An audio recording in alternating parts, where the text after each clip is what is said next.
Les ambassadeurs. Cette toile gigantesque de 207 sur 209 cm a été réalisée en 1533 par Heinz Holbein le Jeune et est préservée à la Galerie nationale de Londres. Cette toile, peinte avec de l'huile sur du bois, représente deux hommes situés aux extrémités du tableau et séparés par une étagère. Le premier est habillé avec des habits qui semblent témoigner de la noblesse, tandis que le second ne porte que du noir et semble être un religieux. Nous pouvons aussi voir une forme disposée à l'avant du tableau. Cette forme a l'air d'être présente par erreur, car semble ne rien représenter. Ce tableau est connu pour son contexte historique, ses divers sens cachés et à la portée symbolique des objets présents sur celle-ci. Les lignes directrices de ce tableau nous amènent au premier plan, où nous pouvons distinguer une forme bizarre, qui paraît n'avoir aucune utilité, alors qu'en réalité, elle est la clé du tableau. Cette forme bizarre est en réalité une anamorphose. Selon le site Art Plastique, une anamorphose est une image volontairement déformée, mais lorsqu'on la regarde sous un angle particulier, depuis un angle de vue précis ou à l'aide d'un miroir, on peut voir cette image dans sa totalité.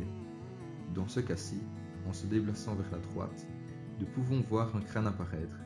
Ce crâne exprime la vanité, qui est une représentation de la mort par un objet, souvent un crâne, et qui a pour but de dire que l'on soit puissant ou faible, la mort viendra toujours nous chercher.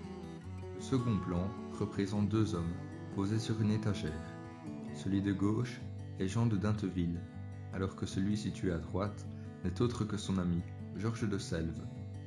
Les détails de l'œuvre sont tels que l'âge du premier est noté sur son poignard, alors que celui du second sur un livre. L'étagère sur laquelle ils sont appuyés est remplie d'objets ayant tous une importance pour l'œuvre et une portée symbolique. L'étage supérieur de l'étagère représente le ciel avec les constellations. L'étage inférieur, lui, représente la Terre grâce au globe. Sur l'étage du bas, un livre est ouvert. Il s'agit des thèses de Luther, montrant que ces deux hommes ont des idées libérales.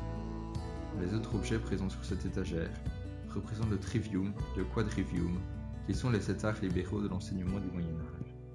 Les objets de cette peinture possèdent tellement une portée symbolique que même le sol a un sens.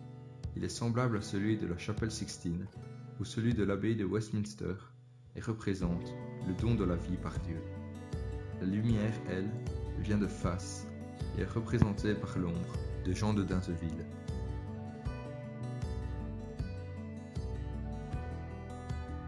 Les deux hommes sont en 1533 tous les deux ambassadeurs à Londres. Mais cette année est surtout marquée par un contexte politique et religieux tendu.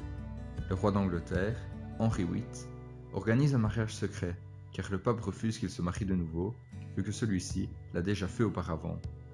Henri VIII cherche donc du soutien auprès de François Ier, le roi de France, pour que celui-ci convainque le pape de le laisser se marier. François Ier veut aussi en profiter pour que la France et l'Angleterre s'allient contre Charles Quint. Au niveau religieux, ce n'est guère mieux. Les tensions entre Henri VIII et le pape amènent le roi d'Angleterre à créer l'église anglicane. Mais il n'y a pas que le roi d'Angleterre qui est contre les idées du pape. Un moine allemand n'est aussi pas d'accord et décide de créer le protestantisme. Ce moine n'est autre que Martin Luther, la personne qui a écrit le livre situé sur l'étagère du bas. Cette année est donc une année de changement religieux et de tensions politiques.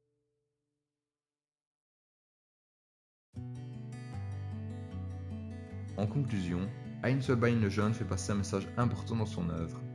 Avec la portée symbolique de celle-ci, il réussit à dire que l'idée de se battre ou de créer des conflits religieux et politiques ne sert strictement à rien, car le crâne qui représente la vanité nous montre que la vie est courte.